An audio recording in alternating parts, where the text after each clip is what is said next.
Welcome to OpenCV weekly webinar. And this is a very special episode because today we are going to declare the global grand prize winners for OpenCV AI Competition, which is the biggest spatial AI competition in the world. And joining with me are Brandon Gilles, who is the chief architect of Oak and the founder and CEO of Luxonis, and Anna Petrovicheva, who is the CTO of OpenCV AI. And there were many people involved in organizing this competition, but we are representatives of all the people who helped organize the competition. As always, we also have Phil Nelson, who is the content manager at opencv.org, and he has also contributed a lot to organizing this competition. So we are all here, and now, we can begin by having some thoughts from every person on the competition. Brandon, can you get us started? Yeah, absolutely. So, the thing that excites me about all of this is how innovation works, right? Like, it's so cool to see the collision of folks' dreams and like their views of like, I wish this was possible, right? Like looking at these teams that are like, I've wanted to do this, and then, along comes this technology, and then boom, right? Like, and then we have these, amazing things that can, save the lives of preterm babies or help people navigate who have visual impairments or physical impairments.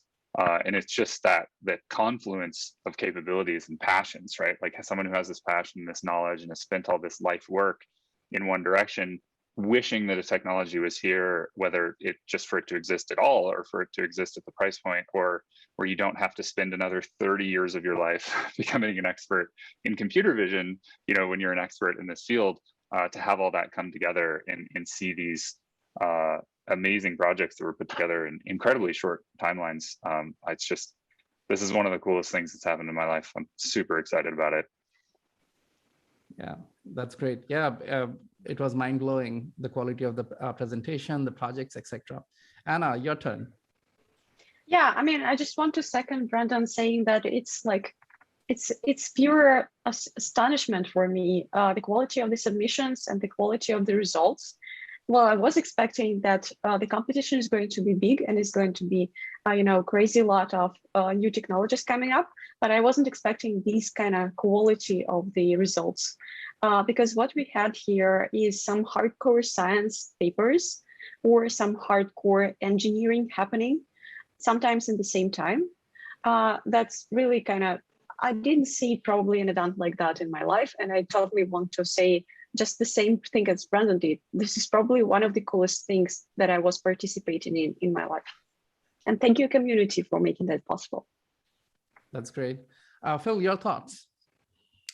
Yeah, it's I think we are all expected some big things to happen here, but I don't think any of us expected the sheer breadth and depth of the big things that happened.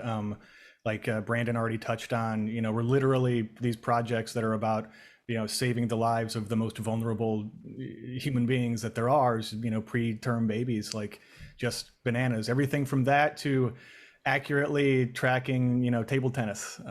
It's been incredible to be a part of this for sure. I want one of those so bad. Yeah, so and I felt that, you can judge the quality of this competition if you look at the projects that actually did not win prizes. Even those are so high quality, and you would be surprised. In most other, in many other competitions, they would end up in, top 3. And here, it was so competitive that they are not in the top 18. Some of my favorite teams, in fact, are not in the top 18.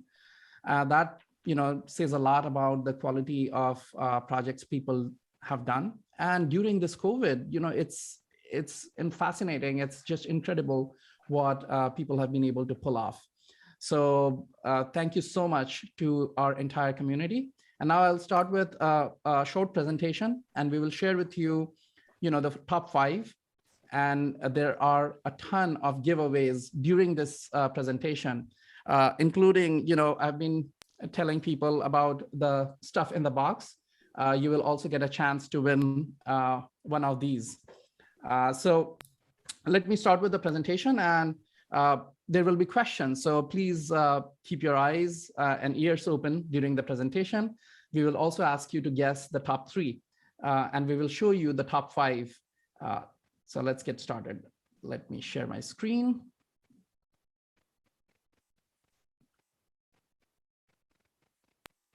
All right, so for people who may not know, may not be familiar with OpenCV AI competition, this is a competition that started early this year in January, and this happens to be the biggest spatial AI competition in the world. And right. For people who do not know what is spatial AI, basically, if you think about AI these days, it is equivalent to running neural networks and doing inference. So you could do artificial intelligence for computer vision basically means that you're solving a problem like image classification, segmentation, object detection, etc. And most of this is done using a neural network. The spatial part of spatial AI is that you also know how far things are from the camera. So you know what the things are through the AI, like object detection, and you know how far things are from the camera. And OpenCV is OpenCV AI Kit. It is with depth. It is a spatial AI powerhouse. It's capable of doing 4 trillion operations per second. And it also has capability of depth. It has a stereo pair, and it's able to do depth analysis while doing neural inference on the device, which leaves the host computer free to do other business logic or other processing. So all of this processing is happening on the device. And this competition was centered around this device. We gave away 1,200 of these devices to the first phase winners, and they built beautiful projects using this device. And the reason this device is so important in the scheme of things today, and why Microsoft and Intel, our sponsors, decided to back this competition, is because spatial AI, it's something very new. And we could say in good faith that OpenCV was the first device that brought down the price of this device substantially and made something like this accessible to regular people. So to build something like this, universities would spend tens of thousands of dollars just to have a setup where they could have depth and neural inference running in sync. So beautiful device, and that's why we got so much traction with large companies like Microsoft and Intel. Now, one of the things that we decided with OpenCV AI competition is that we will run the competition in 2 phases. We wanted it to be a hardware plus software competition. In the first phase, we asked people to submit proposals. We did not want to dictate what kind of problems people would solve. It's not like, oh, this is the competition, give us the best ones. We wanted it to be very subjective because we wanted to know how people use these devices. We don't want to dictate because we are very limited in our experience. When you ask the community, they surprise you, they completely astonish you with the kind of ideas they have. And that's why it was divided into 2 phases. In the first phase, we received proposals, and we received about 1,400 submissions. And out of those, we selected 257 teams, and these teams were given OpenCVs. Each team could get up to 4, or university teams could also get up to 10 OpenCVs. We distributed about 1,200 OpenCVs to people, and with these, they moved on to the second phase. And it was a challenge to get these devices onto the hands of people, partly because of COVID, but also about all kinds of international restrictions. We had to literally call the government officials in some countries to make these packages, pass customs. So it was quite a lot of effort to just get these devices in the hands of people. But we are so glad that for the most part, people were able to receive the devices, and they were able to work on the projects. We also wanted the competition to be solving regional problems. So it's a global competition which solves regional problems, because it's very difficult to compare the problems that we have, let's say in India or in Africa, to the problems we have in the United States. The domains are different, and it's difficult to compare. You cannot compare, apples to apples, apples to oranges. So we decided to break the world into these regions and have the competition only within these regions. But there were also another ulterior motive to do this. We just wanted to give away a lot of prizes because we knew that there will be so many strong entries. It would not be, we would not be able to do justice if it did not have a lot of prizes. So that's why we have, we divided the world into 6 regions and then give away prizes in each one.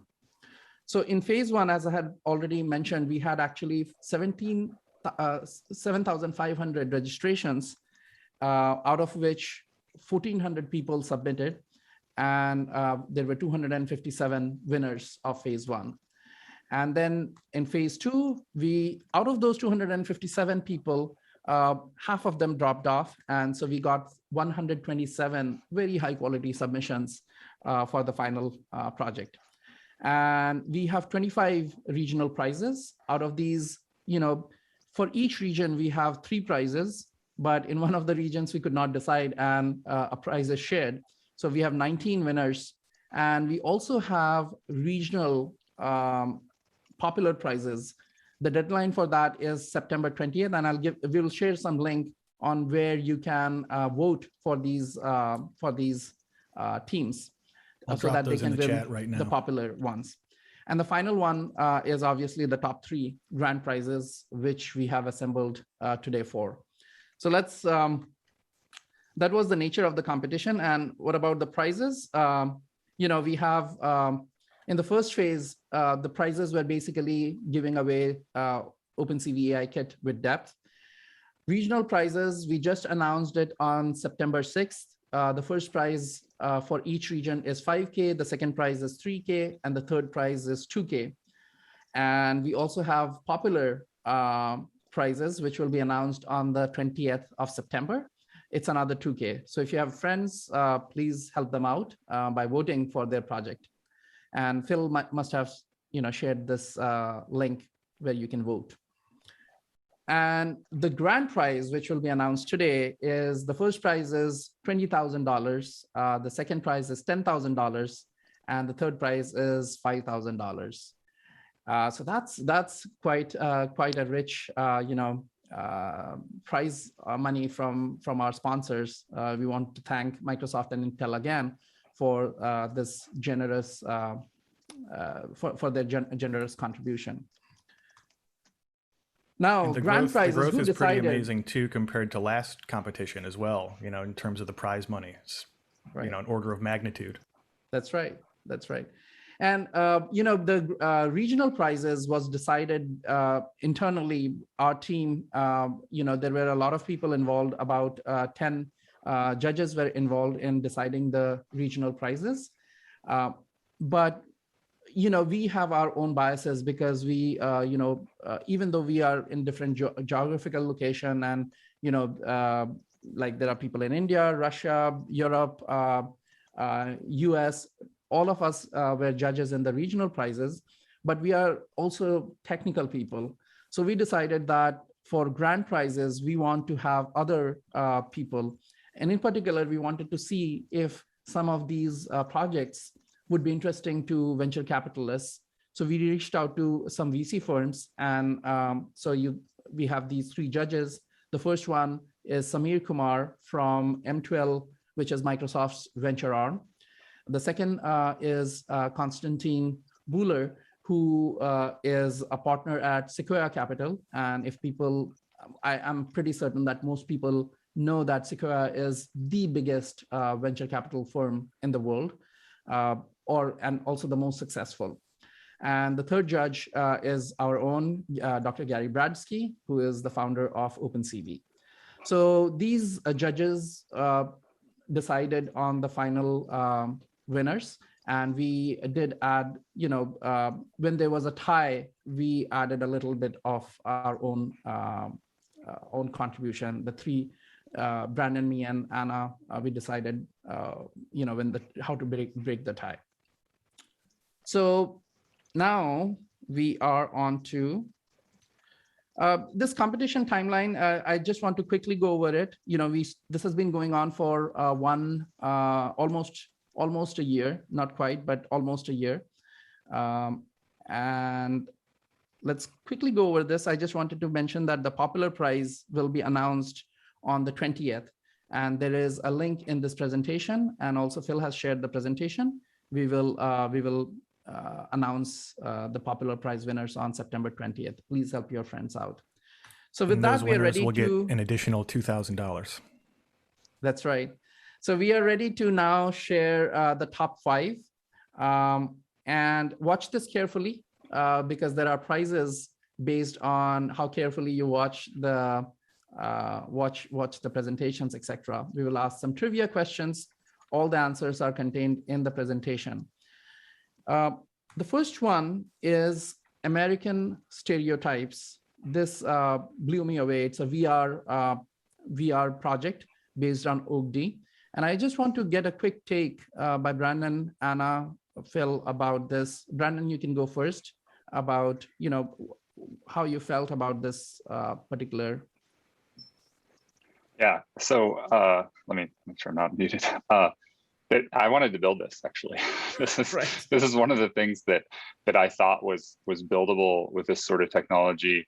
And in fact, when I quit my job to start working on a startup, this is effectively he accomplished what I was hoping to do. And what kind of pivoted me off of this was while I was trying to convince engineers to join me to go build this. I kept getting tragic stories about how folks in our technical community had been hit, in some cases run over by distracted drivers.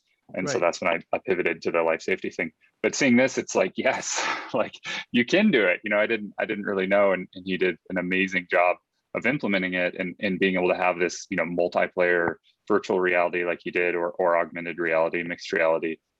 So I think it's super cool. The thing that I really like about this is you can bring folks who love video games. Like when I was a kid, I loved video games, into real life interaction. Obviously COVID blocks that to some degree right now, but hopefully at some point it doesn't. And so you can bring athleticism and love of video games together and actually be able to play a video game in real life. The technology has some ways to go. We have some work to do, but eventually, maybe be able to sprint around with your friends playing a real life video game. It's I don't know, it gives me goosebumps. I'm super excited about this one. Right. So I just realized that I think it would be better for audience to listen to our comments after they have seen this. So Anna and Phil, could you we'll just wait because they don't know what we are talking about until we totally makes sense. Show the video. Yep. Okay, let's get started. Hey, I'm Bart. I'm going to show you how it's possible to bring your physical space into virtual reality to transform your home into a laser tag arena using Oculus Quest 2 and OpenCV depth cameras.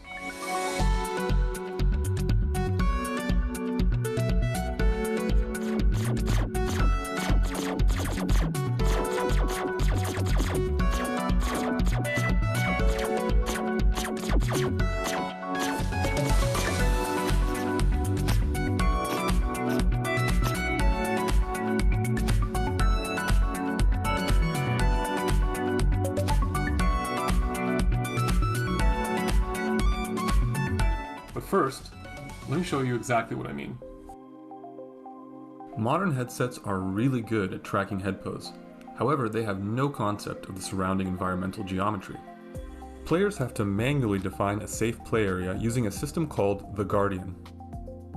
Playing without this is just asking for trouble. As impressive as virtual reality environments are, players are constrained by the Guardian boundary. The environment bears no resemblance to their physical space.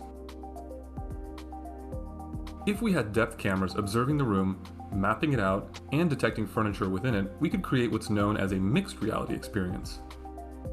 In mixed reality, virtual structures correspond to physical ones, so when you reach out and try to touch a virtual wall, you actually feel it. Likewise, obstacles can be placed that conform exactly to furniture boundaries. Now, you can have a much more compelling, free roaming experience without a guardian. Now, systems like this already exist, but they rely on purpose-built venues and expensive motion tracking cameras that cost thousands of dollars each. I believe with a little bit of ingenuity, computer vision, and deep learning, we can leverage $200 depth cameras like the OAK-D and $300 headsets like the Quest 2 to democratize the space and open it up for more creators. The system I've built is capable of detecting walls and furniture. It also supports multiple players in the same space. That's something that still isn't possible out of the box on a Quest 2. It feels a lot closer to a sci-fi holodeck than a typical Guardian-bound experience. All of this was accomplished using a standard off-the-shelf Quest 2 headset, a computer, and 2 Luxonis OAK-D depth cameras. Plus ample amounts of sticky tape. There are 4 key parts to my system, all running within a server program on a PC. Registration of the cameras to each other, headset registration, wall detection, and object detection. Let's discuss each of these in turn. All the cameras in the system have to agree on a common coordinate space. That means that pairs of cameras have to be overlapped slightly so that they can both observe a calibration target simultaneously and compute transforms between each other's local coordinate spaces. The process doesn't have to be repeated unless the camera is removed. Synchronizing the headset with the camera is a lot trickier. That's because Oculus doesn't publish a schematic of the headset revealing where inside the origin of the coordinate system is. But we do have a model of the controller, and we know precisely where its origin point is. We also know that the headset tracks the controller very precisely optically. So if we can pick up the controller in our depth camera's coordinate system, and the headset knows where the controller is, then we can compute a transform directly between the camera and the headset. That's very I clever. use one of the depth cameras to track the pose of the controller directly. The registration procedure is really simple. Wave the controller in front of the camera until 4 non-coplanar points are captured, both in the camera space and the headset space. I measure the time of arrival to match them up, and then run a solver to compute transforms between the 2 spaces. The green points here are where the headset saw the controller. The red points are where the camera saw the controller projected back into the headset space. You can see that the error is very small. Walls are detected using April tags printed on 8.5 by 11 sheets of paper. The OAK-D cameras are not timed flight. Instead, they actually use a stereo camera arrangement to estimate depth passively, and that means they have a lot of trouble with featureless surfaces. Here's a point cloud that the cameras produced. Notice that they don't pick up much of the walls, and when we zoom in further, we can see quite a bit of error and noise. Ideally, walls would be detected directly from the point cloud using plane estimation. This could be done with active depth cameras like the Azure Kinect or even iPhone LiDAR, but for OAK-D, I would first need to run a machine learning model to cleanly segment out the patches of wall that it sees. Given the project time constraints, April tags were a better choice. The bigger April tags are, the easier they are to detect, but even with 8.5 by 11 sheets of paper, the results are really good. For a large living room space, the error is on the order of only a few centimeters, and if we had more cameras positioned around the room, that would go down further.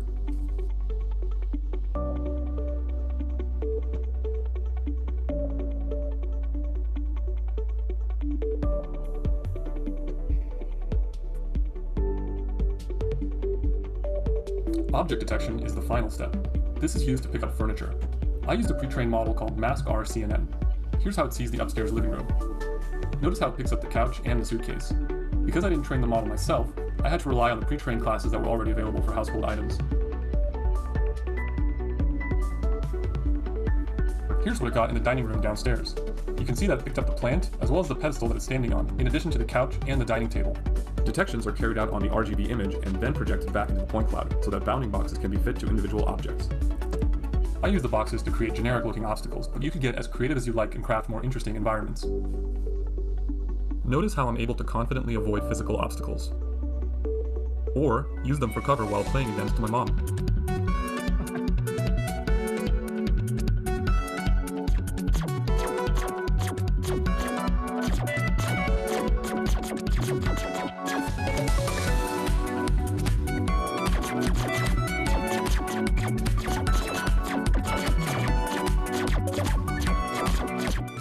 That's right, co-located multiplayer is easy to do with a system like this.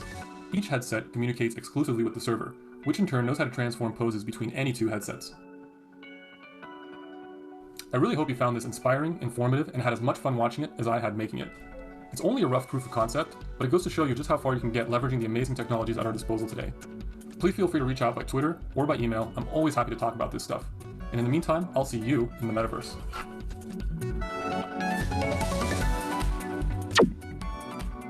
All right. So Anna, your thoughts?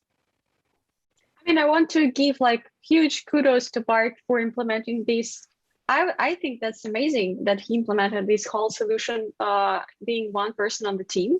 And this is not, as far as I understood, this is not kind of his major thing that he does, right? So this is just a hobby project. I also, I looked at the code that he shared with us, and the code is super high quality. So this is a very, very strong, cool project. Probably one of my favorites throughout the whole competition that I saw. Right. Phil, your thoughts? You're a gamer? Yeah, definitely. This one's close to my heart because it's also really similar to a project I worked on at Occipital called Bridge Headset. We built, it basically was one of the first VR headsets or even pass-through headsets for iPhones, 5 years ago or so. And so it's really cool to see this, actually accomplishing a lot of the lofty ideas that we had that, maybe the compute wasn't quite there back in the day. It's one of the less serious projects in the competition at this level, but it's one of the funnest ones for sure. And so I loved it too. They did a great job. And echoing what Anna said, like there's so many parts to this. It's really impressive that they were able to do this in the time allotted. Yeah, right. And to Anna's point, I wanted to mention that, I was recruiting a team to build this, right? He built it in his spare time. So that gives an example. And then in terms of the confluence of technologies to have this stuff available. So he mentioned, passive stereo depth has trouble with blank surfaces because it's looking for features, right? So if you have a blank wall or solid color wall, it won't work well. We do have time of flight coming out and active versions of stereo depth that will be in the same price point. So or the exact same price point for the active stereo depth. So in that case, it would make this application a lot easier. So we are continuing to push this to make it so, all the pieces are there, for the problem that you're going for. So I'm really excited to get this into Bart's hand and see how it works then. Is that an announcement, Brandon, that we will have the active depth camera sometime next year?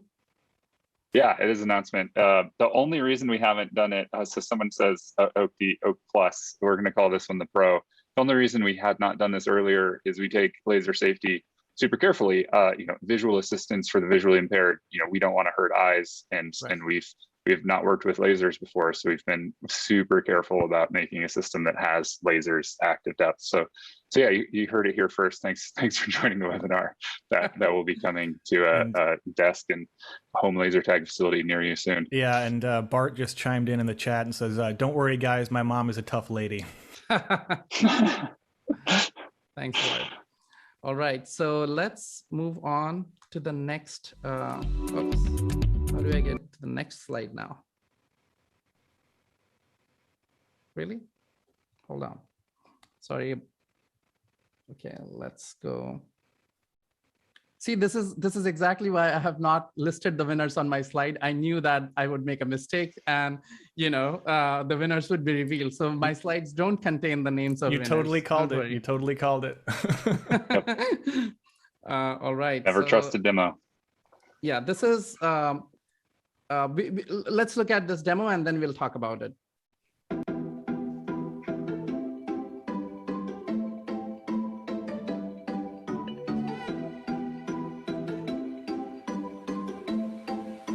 Hi, we are Cerebros, a group of technology enthusiast engineers representing Alexandria University in Egypt.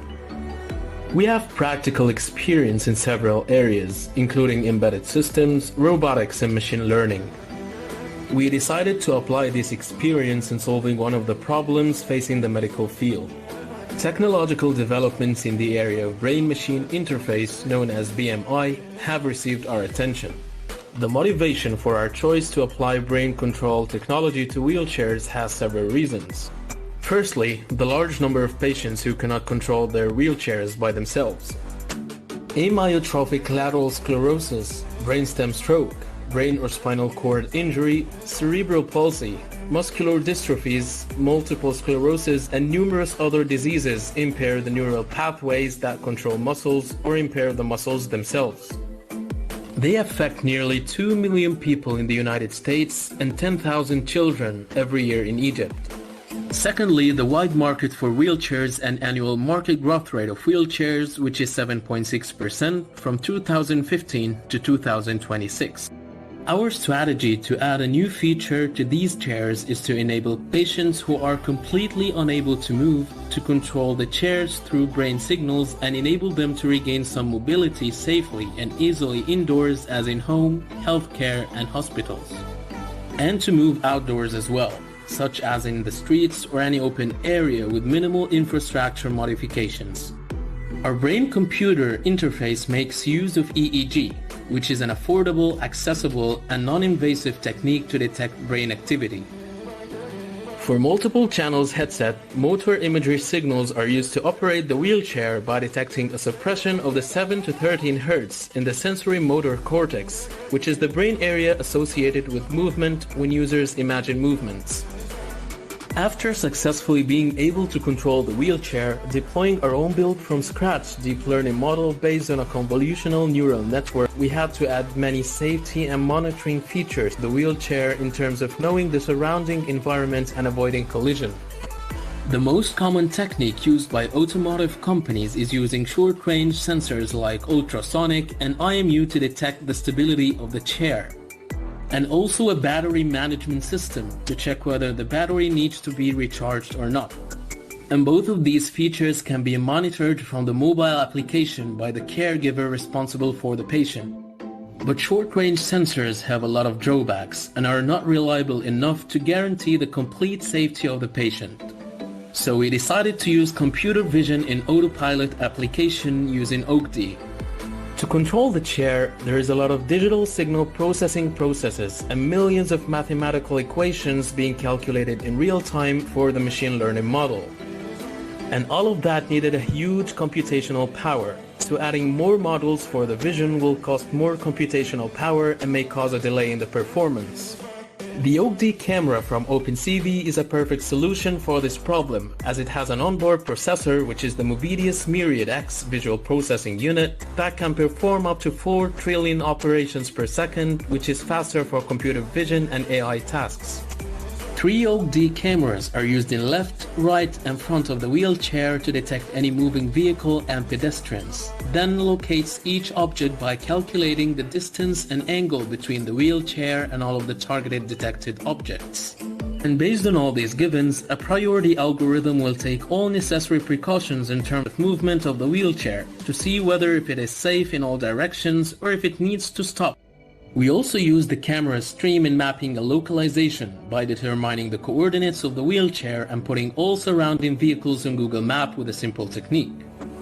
When starting the wheelchair, we first get its longitude and latitude coordinates using a GPS measured in degrees.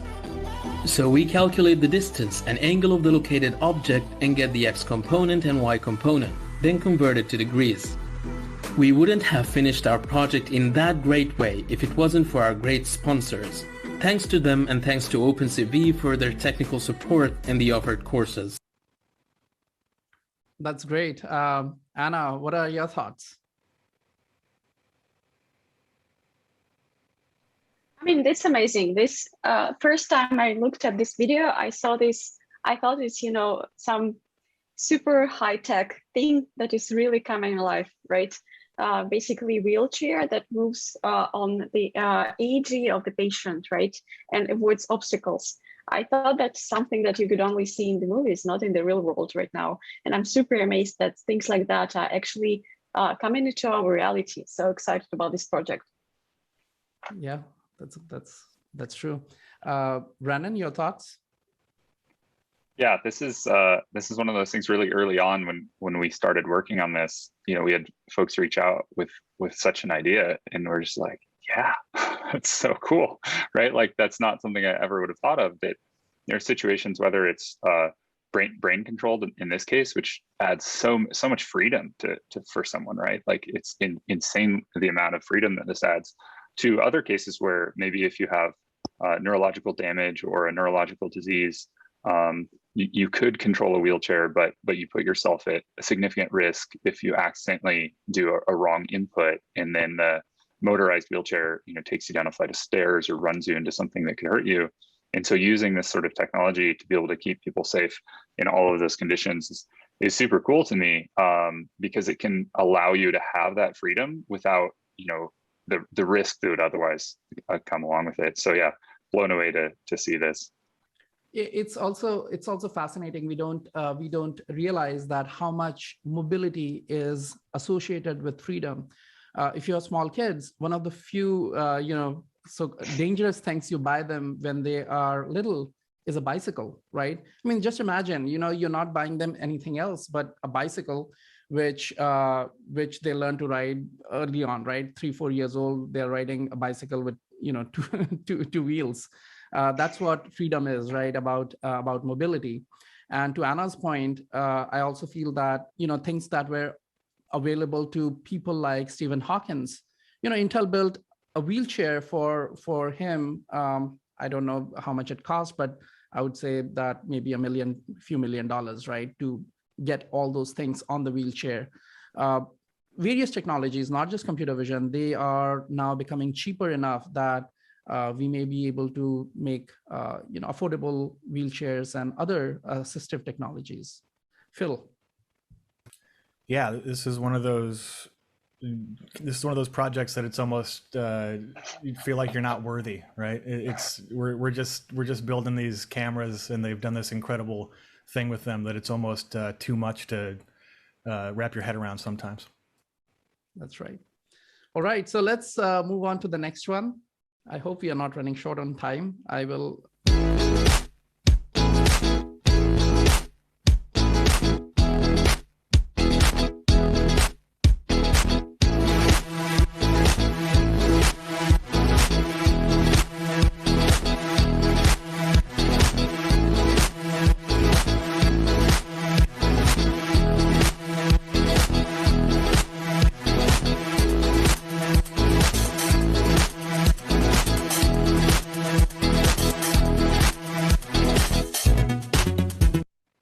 Sorry.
So, this video doesn't have any audio, so, it doesn't do justice. So I'll speak a little bit about, why it is an important contribution.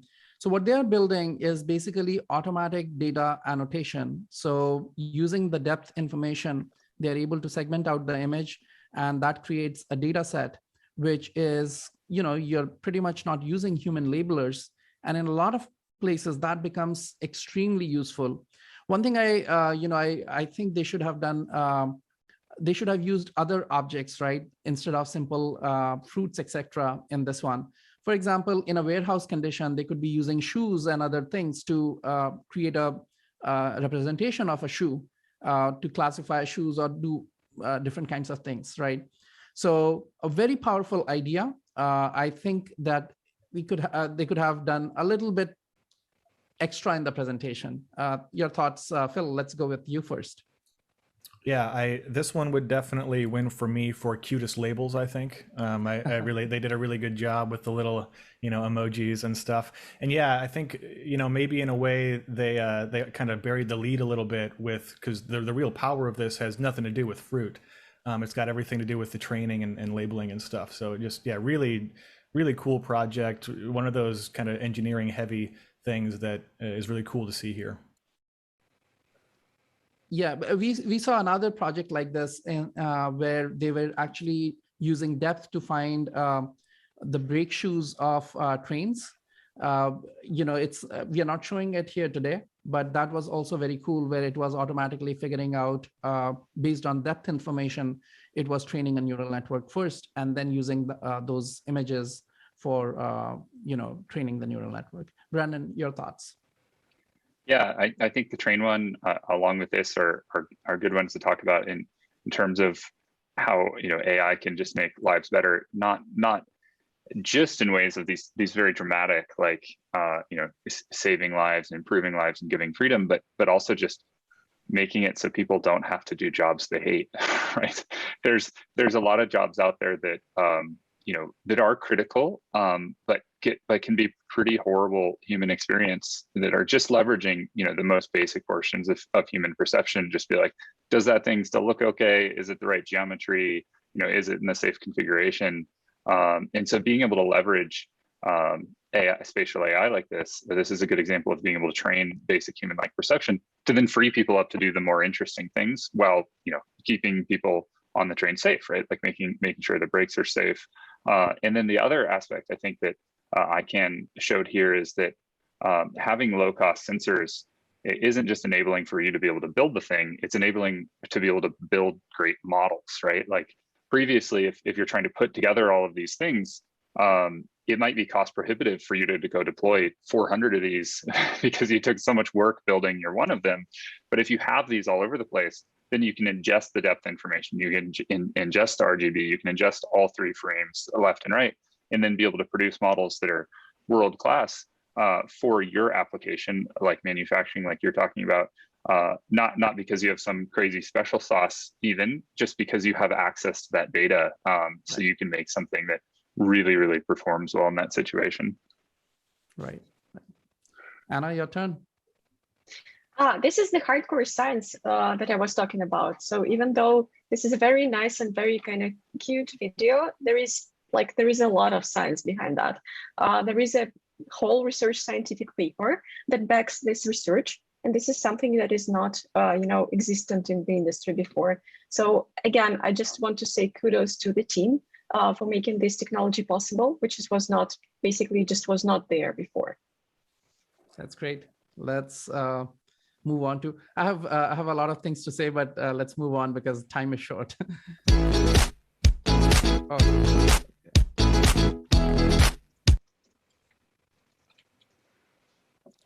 So this is Cortex Technologies. Let's get started.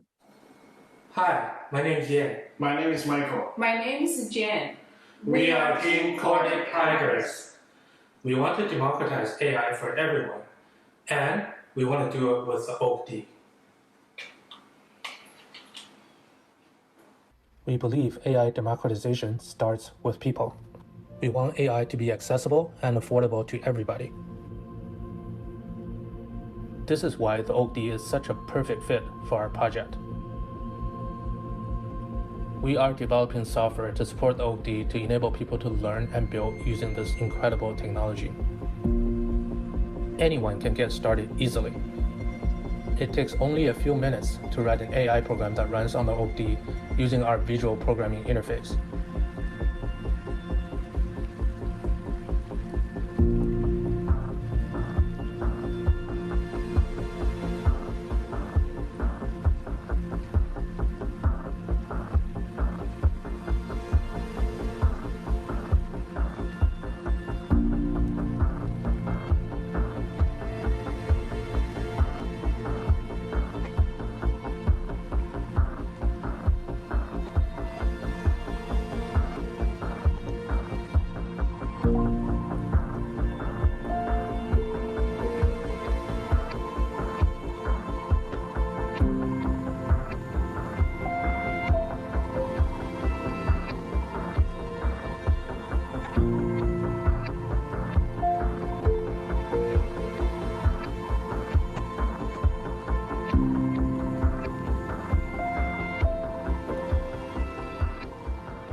You can even use it to build your own robot. Here is our Lego robot, Charlie. You can teach Charlie to say hello and interact with you.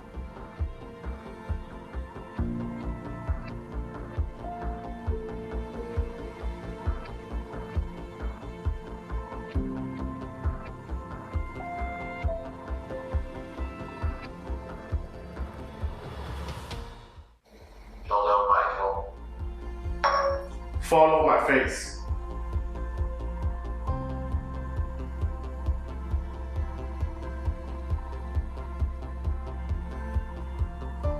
Ask Charlie to count reps for you when you're exercising.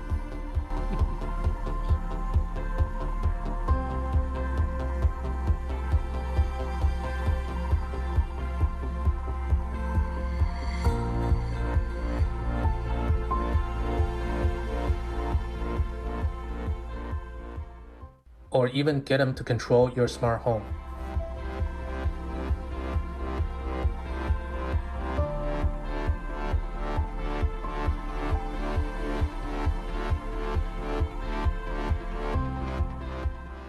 But what if you want to control more devices and need more computing power?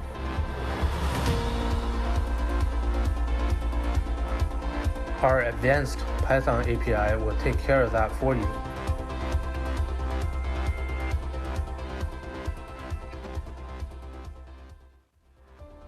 You can easily distribute AI computation to many devices on the network and render the combined result.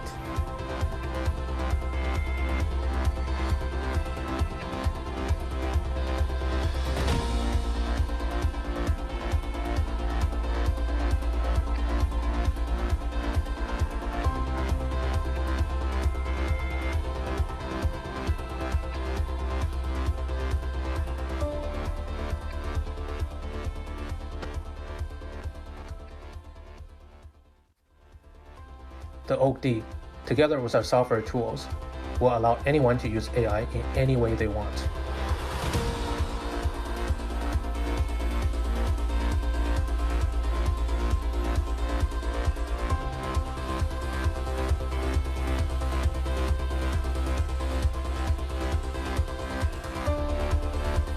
Whether you want to learn about AI, build a project to help someone, or maybe just have some fun, we've got you covered.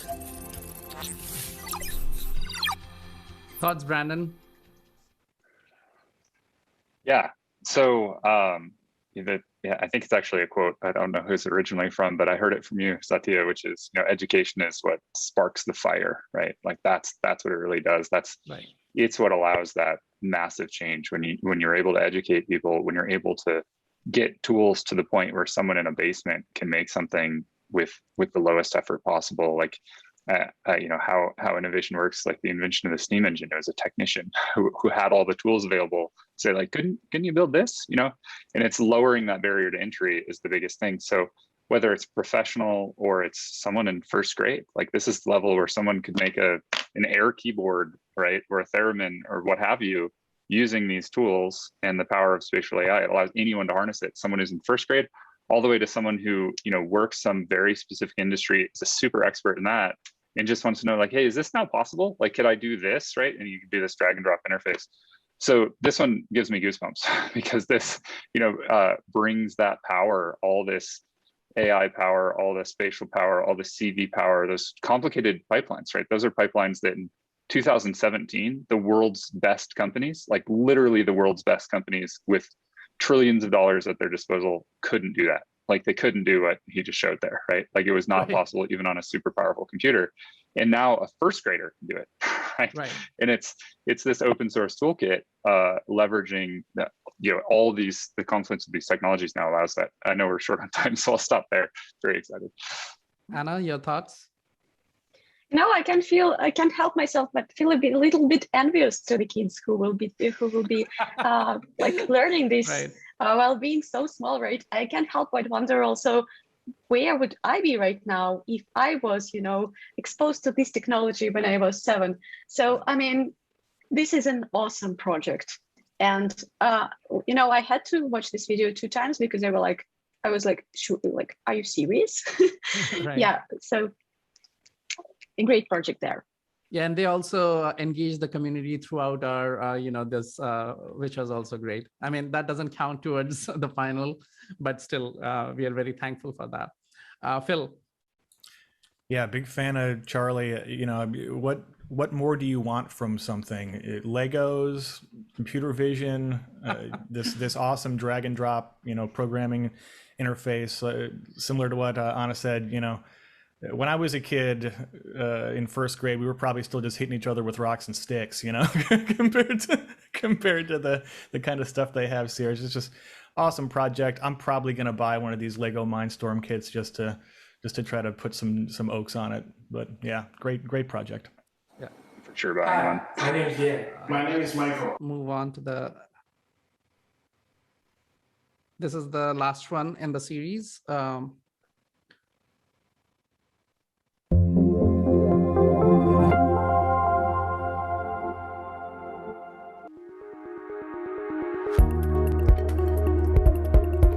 Caleta team at the University of Cali has developed Neocam. Neocam is a monitoring system that allows 24/7 surveillance of newborns and babies that use the O camera and incorporates new computer vision models and hardware improvements.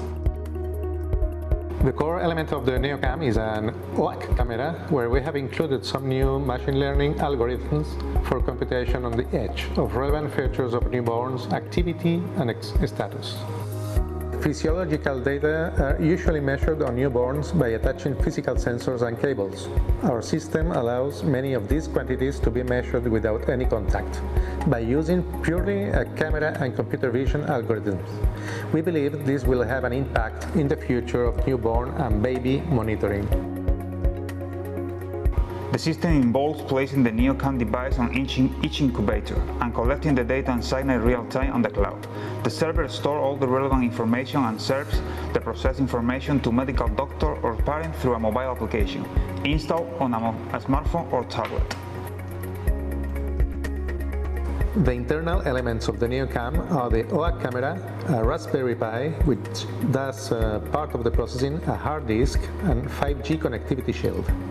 We have built a prototype which includes all these elements, and we have tested in the wild on the newborn unit at Hospital Puerta del Mar in Cádiz. The first model of the Neocam is capable of registering 3 important quantities for newborn monitoring: breathing frequency, motor activity, and emotional status. All of the models process the images captured by the camera, and they are run inside the OAK camera. Breathing frequency is measured using the depth object estimation provided by the 3 cameras inside a node. A standard face recognition model detects the face and relative to it places a reference region on the chest. Contraction and expansion of the thorax while breathing is measured in real time and results in an accurate estimation of breathing frequency. 2 standard object detection models capture bounding boxes on the head and the body of the baby. The relative motion and relative sizes of these 2 bounding boxes allows us to detect whether the left arm, right arm, or legs are extended or contracted. Computing the frequency of these motions allows us to provide an activity index of how active the baby is over a certain period of time. In particular, we can also measure sleep-wake cycles with this technique and monitor the newborn's psychomotor development. We have recorded a number of videos from newborn babies and set up an annotation platform for experts to elaborate their emotion based on their face expression. Then we train a new image classifier that is able to recognize with reasonable good accuracy whether the baby is stressed or calm. The model has been loaded into the OAK using OpenVino, and it performs inference on real time inside the camera. Recording and measuring these stress or pain periods over a large period of time is a very good way to detect the deviation from the baby's normal development and raise alerts to signal potential problems. The Neocam with the OAK-D is just the beginning.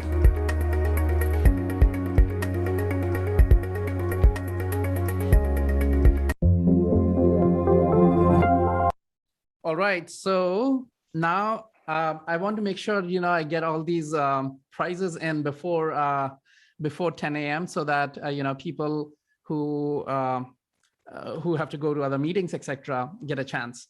So we have 5 teams. We have deliberately not spoken a lot about the names of the teams because you are expected to remember. And now we go for the third prize. We will tell you what you will win afterwards because I just want to get this prizes in first. But you will win a lot of prizes if you answer this correctly. So your time starts now. Guess which team won the third prize. Which team won the third prize? You have to name the team correctly. And the first person who answers it in the chat will receive a load of prizes, a ton of prizes. Do we have the answers yet? We've got, I think quite a few people got them. They're going too fast. Let me pull up here. All right.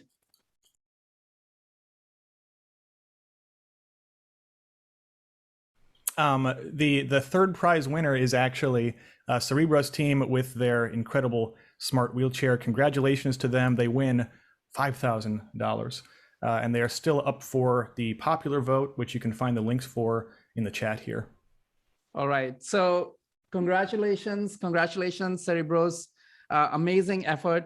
And sorry for the little goof up. It happens to the best of us. All right. Shouldn't have trusted the sheet. Shouldn't have trusted the sheet. See, yeah. Now let's go to the second prize. Same thing. You have to guess who's the second prize, and that's it. Let's go. Got a lot of people asking for you to open the tiny box. It's not going to happen today, folks. Sorry.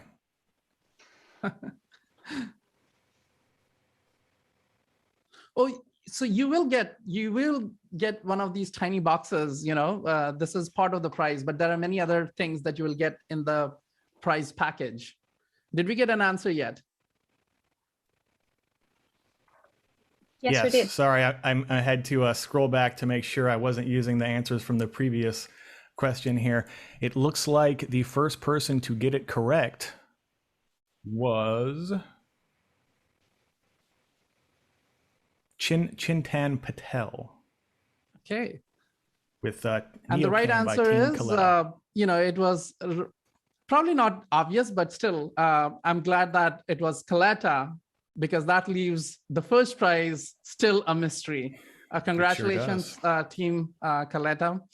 And let's move on to the final prize. Your guessing starts now. Let's find out who has won the first prize. Looks like.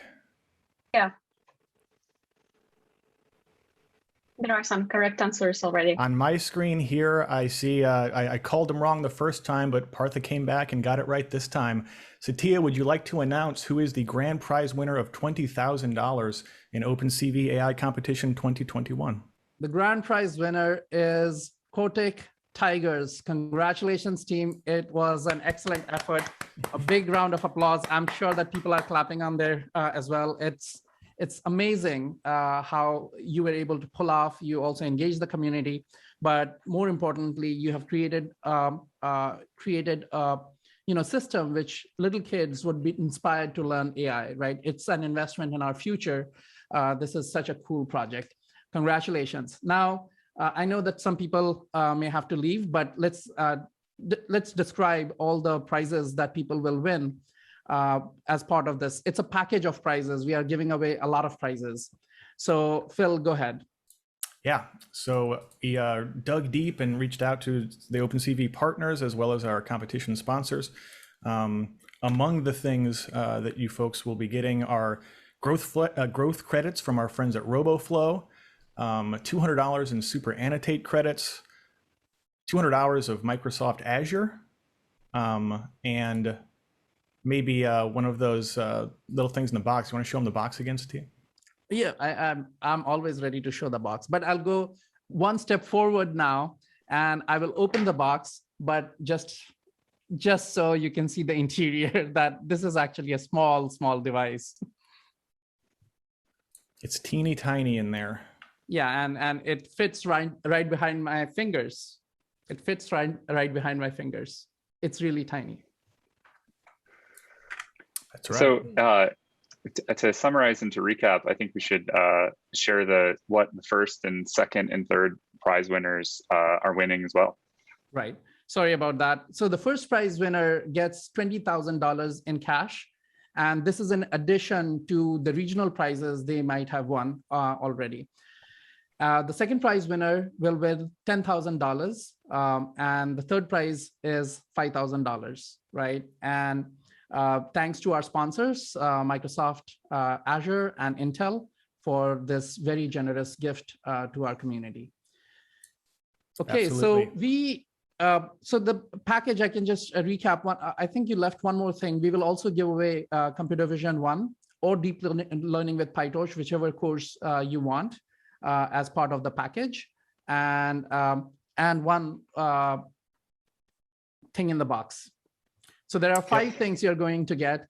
One from our partner RoboFlow, some credits from Super Annotate, 200 hours of free credit from Microsoft Azure, and one course of your choice from OpenCV courses, and this thing in the box. What's in the box? Right. I also want to, I always love this quote. It's a little story, A Man in the Arena by Theodore Roosevelt, basically says that, the people who competed hard and did not make the final cut, there is nothing they need to feel sorry about. It's, it's great to be a contender, right? It is important to be in the arena, to fight the fight, to win the competition. There's a lot of luck, there is a lot of judgment involved, and we cannot always guarantee that you will win. But what is in your control is to be a contender, to show up in the arena and fight hard. And so I wanted to convey the people who did not make the final cut, please don't feel sorry. This has been an excellent, your contribution has been exceptional. And we really are thankful for all the submissions. It's been overwhelming for us to just do this judging, because we had to leave out so many good teams out.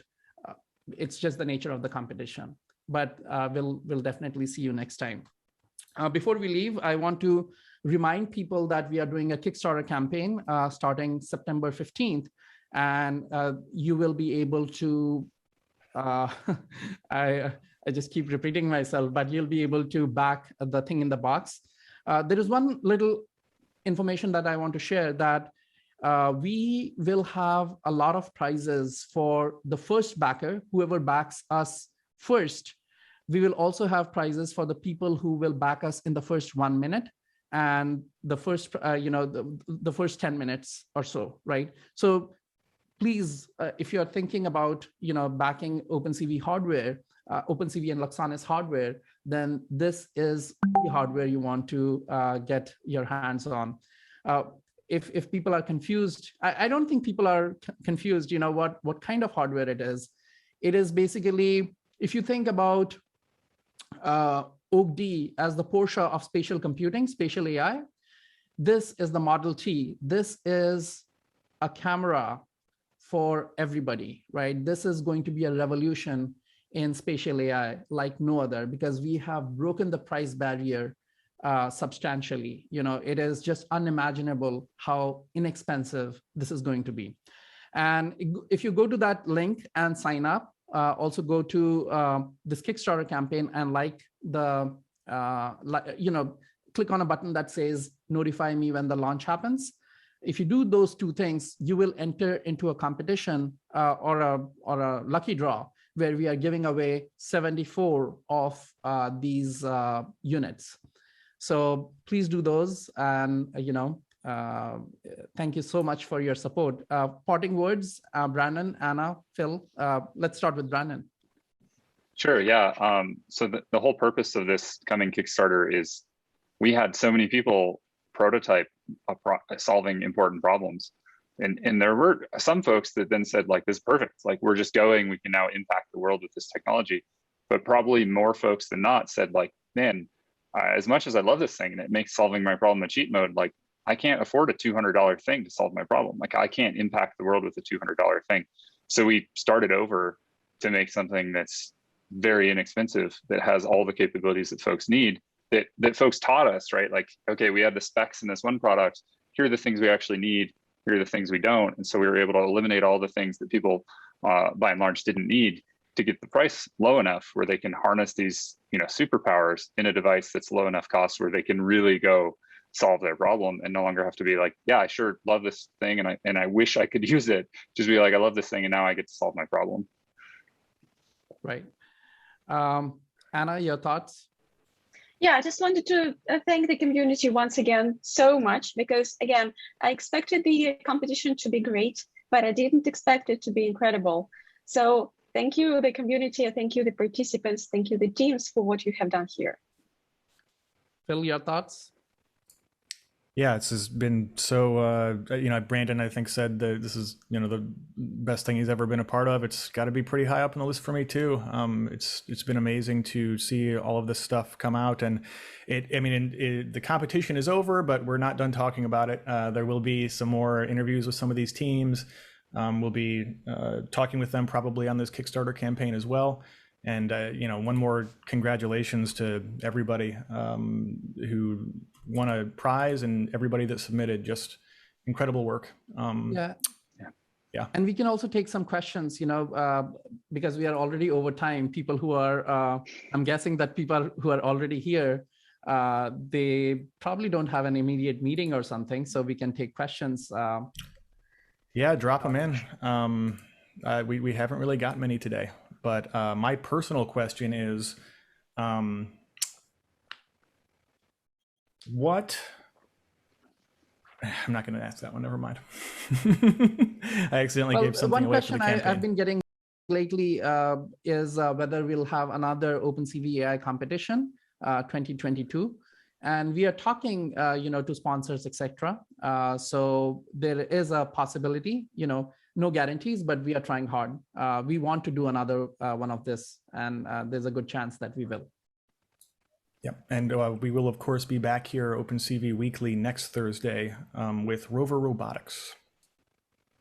Great. Any questions from audience that we can take? What surprised you the most about this? What did you not expect to happen that happened here? Well, I kind of expected it's the scale of things, right? I kind of expected that people will come up with ideas that I had never thought about, right? And solve problems that I had never thought about. But it's the scale, it's the magnitude of surprise that, oh, wow, you could do this, you could do that. The data annotation, automatic data annotation, right? That was a very good example of things that, you get surprised by, oh, that's a neat idea. And there were several others, which theremin was another one, musical instrument using your fingers, because I did not know about the instrument before. And there were several other examples, which just the execution was so fantastic that it just blew my mind.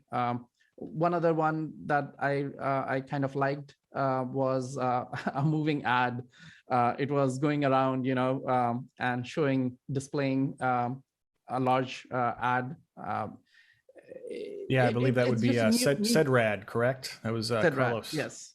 So it was a neat application, so that, and the amount of effort that went into that, that's what I was talking about, that in some of these, the amount of effort that went into it is just phenomenal. Similarly, there was another one by a team in India, I think. It's Topspin. They were basically doing tracking of a ping pong game using 3 different cameras. So that was also very impressive. I did not think that would be, I did not think about that kind of problem where you're using 3 of them to generate these detailed analytics. What about you, Brandon? What was most surprising here? So, just the capability to execute in the time frame, I think is quite remarkable, right? And the thing that surprised me that it probably shouldn't, right, is that collision, right? Like that's the realization that I had through this competition and seeing folks build these things, is like that collision of, this life trajectories is the coolest thing, right? Like these are not ideas that any of these teams had because of this technology. It's things that they wanted to accomplish along their life journey. And then, this technology comes and collides with that, and boom, you have this really cool thing. And that's something I just didn't get personally. So that's the thing that surprised me the most, is just like seeing those trajectories to come together for the first time, like personally for me to see that, right? That it is actually the confluence of these technologies and this know-how and this capability. I read about it, right? Like the invention, the steam engine, all those things, but it's the first time I got to like actually see it and be like, oh yeah, like that's how it works. So that's the surprising, most surprising, actually, it shouldn't have been, but most surprising thing for me, and also most satisfying. That's great. Yeah. How about you, Anna? The thing that probably surprises me the most is the geography. So thinking about like people in the different parts of the world collaborating, working on the same technology and in the same competition, this is probably the biggest part that surprises me in the competition. And also maybe it's because like I feel kind of a part of this, like, global thing. It's really cool that we had 6 regions and we encouraged people from all over the world to participate. Yeah, and there was something that came in about the difference between the existing OAK-D, this is the first prototype, and then we should probably reveal it soon, and then the one that's hidden behind my fingers here. So we got a ton of feedback on, cost being the biggest one. So we reduced specs on a lot of things that we found that folks were using the lower spec resolution and so forth already. And then we made it smaller, better to mount. Cerebros, for example, you could see some of their footage was sideways because we didn't do a good job on the mechanical design to start with. We should have had lateral mounts as well on this. And so we've taken a lot of that feedback. I shouldn't say not a good job. We didn't do that. Now we know the job we should have done. So it makes it smaller, lower cost, lighter.